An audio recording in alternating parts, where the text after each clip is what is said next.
আসসালামু আলাইকুম, সবাই কেমন আছেন? আশা করি আল্লাহর অশেষ মেহেরবানিতে সবাই ভালো আছেন।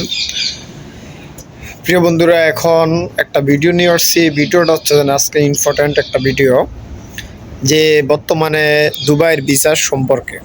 অনেকে বলে থাকেন যে দুবাইতে এখন এমপ্লয়মেন্টের যা কাজের ভিসা, লেবার ক্যাটাগরি যে ভিসাগুলো, এগুলো চালু হয়েছে।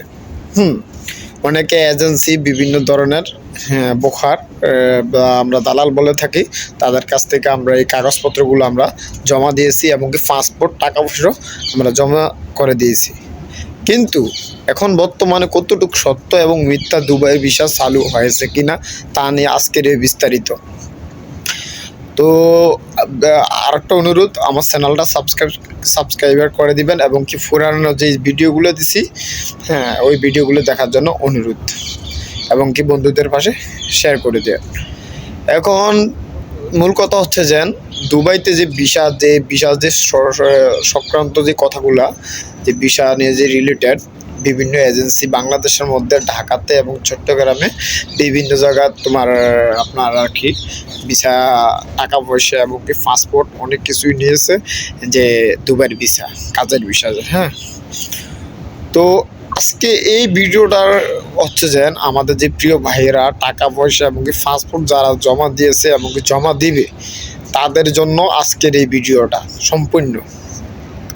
তো বিষয়টা হচ্ছে যে দুবাইতে এখনও বর্তমানে কাজের ভিসা নাম্বার 1, এখনও কাজের ভিসা চালু হয় নাই। এখনও দুবাইতে কাজের ভিসা চালু হয় নাই, এখনও ভিসা টোটাল বন্ধ। তো এখন যারা আসতেছে তারা এখন দুবাই গভর্নমেন্টে এখন একটা সত্য দিয়েছে, বাংলাদেশি ন্যাশনালিটির জন্য, বাংলাদেশি যারা আছে তাদের জন্য হাই প্রফেশন ভিসাগুলো চালু আছে দুবাইতে। হাই প্রফেশন ভিসা বলতে আপনার ডিগ্রি, অনার্স, মাস্টার্সের সার্টিফিকেট আছে, তারা একমাত্র দুবাইতে আসতে পারবে। এইভাবে আমরা যেভাবে আসছি লেবার ক্যাটাগরি বা আমরা নর্মাল যারা আমাদের ডিগ্রি সার্টিফিকেট নেই তারা আসতে পারবে না। তো আজকে এই কথাটা বলতে ইচ্ছা করছে, কেন অনেকে প্রতারিত হয়েছে, অনেকে মেসেজ করতেছে যে প্রতারিত অনেক হয়েছে তাদের জন্য। এখনও বর্তমানে দুবাইয়ের এখনও ভিসা চালু হয় নাই। ওই যে বললাম যে যাদের ডিগ্রি সার্টিফিকেট আছে তারাই দুবাইতে আসতে পারবে। তো এটার জন্য আমরা তো সবাই তো ডিগ্রি সার্টিফিকেট নাই আমাদের, তাহলে আমাদের এখন কি করা উচিত? আমাদের এখন একটাই উচিত যেন আমরা একটু ধৈর্য ধরার। কাজের বিষয়ে আমরা চালু আছে আপনার ফ্রি জোনের আন্ডারে, গভর্নমেন্টের আন্ডার যে কোম্পানিগুলো আছে সেগুলো চালু আছে, ফ্রি জোন কোম্পানির এগুলা চালু আছে, এমনি অ্যাভেলেবেল ভিসা চালু নেই। তো এই জন্য বলতেছি সবাই একটু ধৈর্য এবং কি ধৈর্য ধরার আহ্বান জানাচ্ছি।